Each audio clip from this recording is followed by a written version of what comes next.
Assalamualaikum warahmatullahi wabarakatuh. Saya Elanur Laila akan menjelaskan tentang proses integrasi Nusantara. Proses integrasi Nusantara. Integrasi adalah proses penyatuan atau proses untuk membuat sesuatu menjadi utuh kembali. Adanya integrasi akan melahirkan satu kekuatan bangsa yang ampuh dan segala persoalan yang timbul dapat dihadapi bersama-sama. Faktor pemersatu terpenting di antara berbagai suku bangsa Indonesia adalah Islam. Mengapa Islam? Karena Islam mengatasi perbedaan-perbedaan yang terdapat di antara berbagai suku bangsa dan menjadi identitas yang mengatasi batas-batas geografis, sentimen etnis, identitas kesukuan, adat istiadat, dan tradisi lokal lainnya. Proses integrasi bangsa Indonesia mengalami kemajuan sejak proses asimilasi ulama-ulama dari Minangkabau.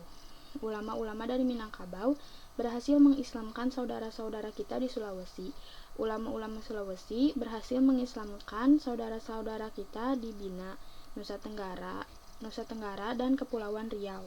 Begitu juga dengan ulama di Jawa Timur yang telah mengislamkan saudara-saudara kita di Ternate dan Tidore.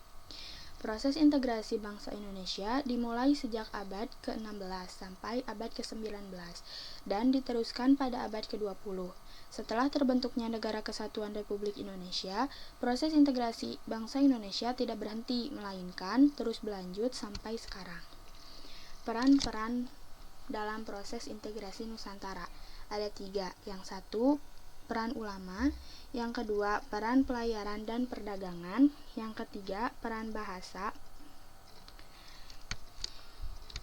1. Peran ulama.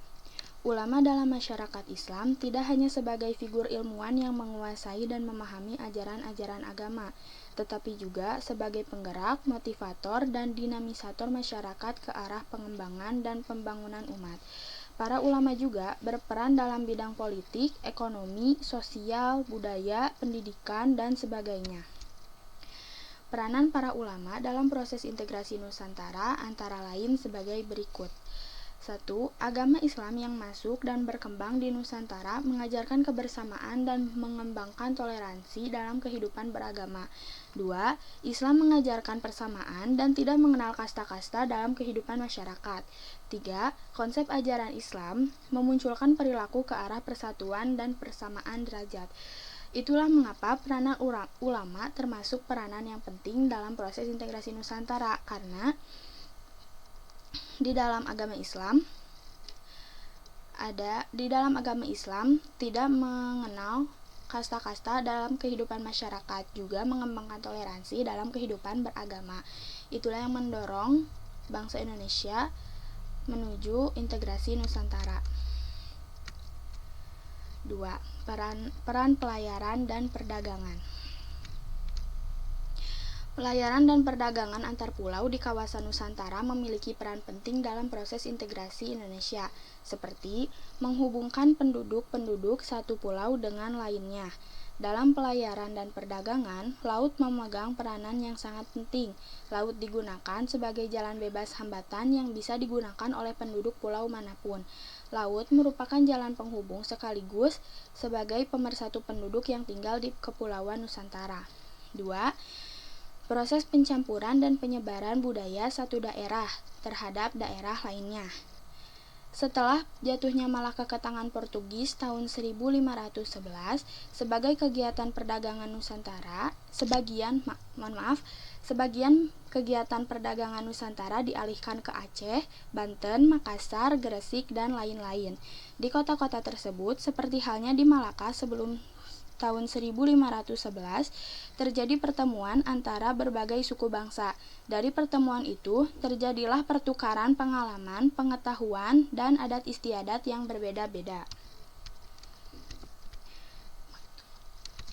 3. Peran bahasa. Peran bahasa di sini mencakup bahasa Melayu, karena bahasa Melayu pada zaman dahulu termasuk salah satu bahasa yang cepat berkembang di Nusantara. Bahasa Melayu cepat berkembang di Nusantara karena hal-hal sebagai berikut. 1. Bahasa Melayu digunakan hampir di semua pelabuhan-pelabuhan di Kepulauan Nusantara. 2. Bahasa Melayu sejak zaman kuno sudah menjadi bahasa resmi negara Melayu atau Jambi.